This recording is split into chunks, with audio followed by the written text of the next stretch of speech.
صدر Donald Trump نے صدارتی حلف اٹھاتے ہی جہاں 70 سے زائد ایگزیکٹو آرڈر جاری کیے ہیں، وہیں برتھ رائٹ سٹیزن شپ کو ایک حکم نامے کے ذریعے روک دیا ہے، جس سے راتوں رات قانونی پیچیدگیوں کا ایک دریا امڈ آیا ہے۔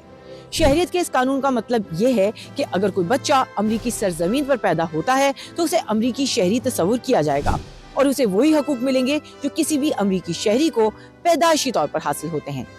نئے ایگزیکٹو آرڈر کے مطابق آئندہ ایسے کسی بچے کو امریکی شہری تسلیم نہیں کیا جائے گا جس کے والدین کی قانونی حیثیت واضح نہیں، جیسے کہ الیگل امیگرینٹ یا غیر مستقل ویزے پر امریکہ آئے ہوئے افراد۔ برتھ رائٹ سٹیزن شپ کا مسئلہ یہ ہے کہ یہ امریکی قانون نہیں بلکہ اس کے آئین کا 150 سال سے حصہ ہے۔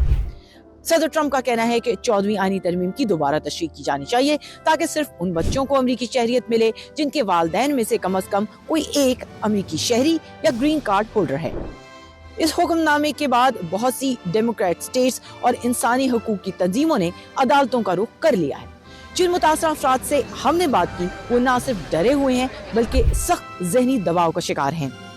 قانونی ماہرین سمجھتے ہیں کہ قانون کی تبدیلی کا کام اتنا آسان نہیں۔ یہ جس طرح سے اس ملک میں اس رائٹ کو سمجھا گیا ہے، اس حق کو، اس کے سلسلے میں 150 سال سے پرانے کیسز ہیں، یعنی کہ 14ویں ترمیم سے پہلے بھی کیسز موجود ہیں where they explained that this right، اگر آپ اس ملک میں پیدا ہوں گے، آپ کی اولاد اس ملک میں پیدا ہوگی تو وہ حق ان کو فراہم ہوگا۔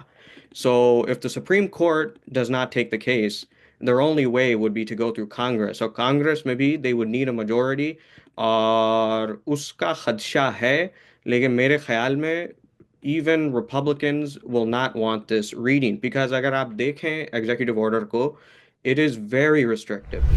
البتہ حکم نامے کی ضد میں اتنی ویزا کیٹیگریز آ گئی ہیں کہ پریشان حال خاندان اپنے وکیلوں سے دن رات رابطے کر رہے ہیں کیونکہ ان کا اور ان کے خاندانوں کا مستقبل بے یقینی کی نظر ہو رہا ہے۔ اگر ہم بات کرتے ہیں نا لائف اینڈ ڈیتھ سچویشن، تو یہ تو literally life and death situation اب ہو گئی۔ یہ ایک ایسا مدعا ہے جس کی بات آج ہر گھر میں ہو رہی ہے، چاہے ان کا اپنا بچہ ہونے والا ہے یا نہیں، یا ان کی فیملی میں کوئی ایسا ہے یا نہیں، یہ سبھی کو امپیکٹ کر رہی ہے۔ کلائنٹ ہیں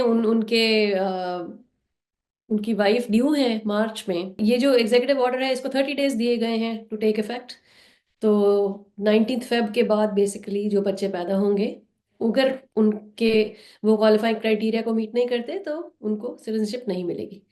تو ان کا بچہ ڈیو ہے اس کے 3-4 ہفتے بعد، اور وہ بہت پینک موڈ میں ہے، اور یہاں تک لوگ سوچنے لگے کہ از دیر اے وے کہ یہ بچہ جلدی آ جائے، کیا ہم سیزیرین کرا لیں کیا؟